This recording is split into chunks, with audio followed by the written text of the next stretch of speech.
Wonderful stuff by Benfica at home, and they've really turned up to the party, and it is a party inside the Estadio das Luz, 65,000 strong, watching on as they are witnessing their team, it seems, move on to the quarterfinals of the UEFA Champions League, and for the first time in 119 years they will be going back to back to the quarterfinals.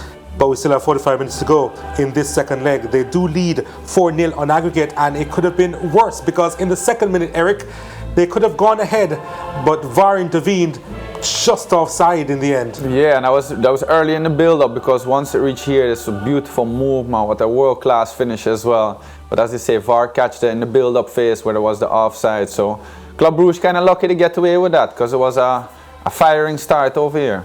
He expected it to be close. You mentioned that before the start of the game, you and Juan, especially as you take a look at how marginal that call was.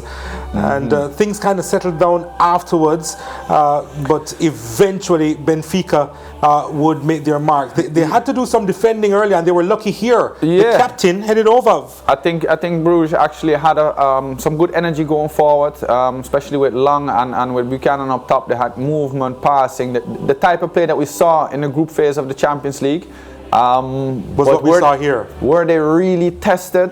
Well, I don't want to say that one. The goalkeeper wasn't tested on that occasion from Hans Van Aken, and he would have another opportunity a little bit later on. But Benfica, they really came forward in numbers, and on a few occasions would have tested Simon Mignolet in goal. But yeah, it was exciting first half. They had some good moments, some good attacks. But really, at the end of the day, I think where the difference lies at this stage in the Champions League between these two teams is with the actual finishing part of it. I was talking about Michele in the preview here, and saying that he wasn't having the best year at fault for a couple of the goals, at fault for the goal in the first leg, the second goal, and he was on the line making the clearance there. Fabulous stop. I guess that's why the coach has his reasons to still put him on the field. He also has some good moments.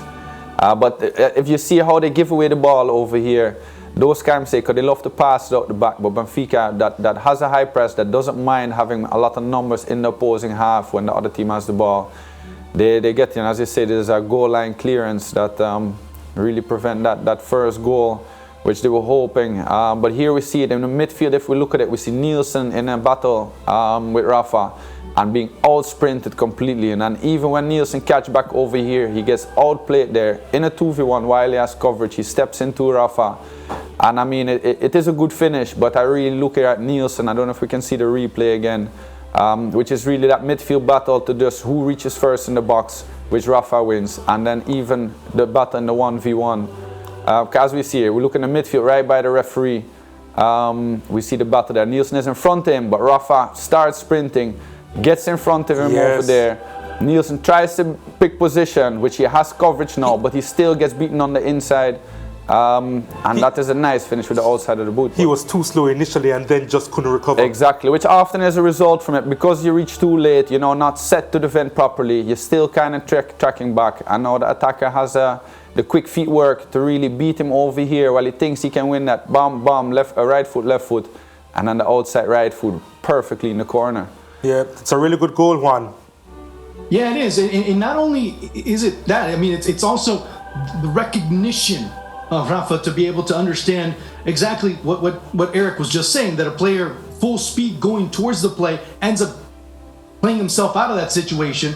And not only that, that looks like the goalkeeper was waiting for that ball to come right back to him, but he didn't expect the shot with the right foot. So that also ends up showing the intelligence. Of course, we're seeing the second goal right here. What a good finish that was as well from Ramos. Ramos had a great assist on that first goal as well, but here we see the quality he has as a striker. Get it in the box, quick footwork, right, left, 3-man try to win it there, 4-man try to block it, and still finding that little space in between the legs to put it there in the near post.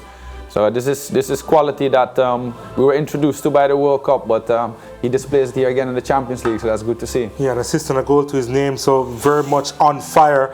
And based on his celebration, we saw that he was on fire, firing on all cylinders as well. Juan, what do you make of that first half from Benfica? You said that it may have been a little bit tight, and they were reserved for several points in that game, but they're flying now, and they were flying heading into the interval with the 2-0 advantage now.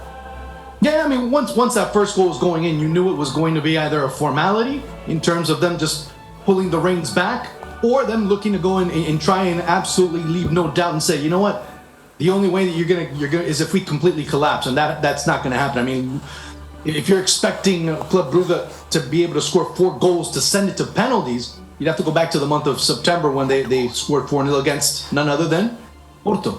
But that again shows you the little opportunities that Brugge have. They haven't been able to really do much, and it's been Benfica knowing and picking their spots to be able to go ahead and attack.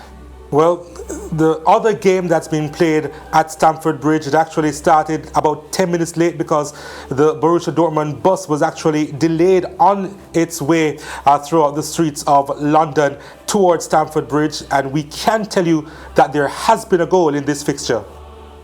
It is one disallowed correctly for offside. Here come Chelsea with Chilwell, and it's Sterling, and Sterling misses his hit, and then goes scores.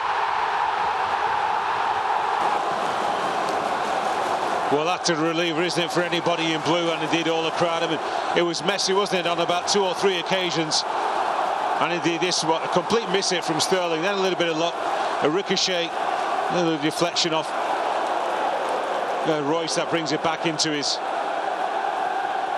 strike zone in the end, and then it's a magnificent finish, isn't it? Look at it, just put the foot through the ball.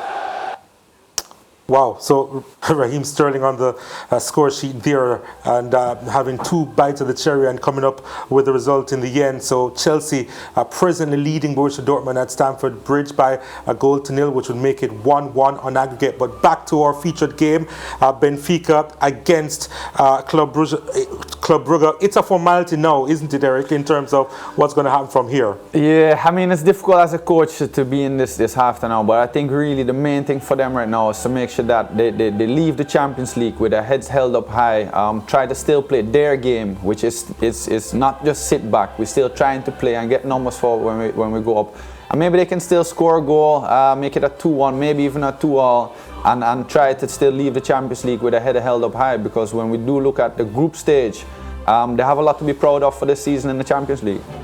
All right, we got to go.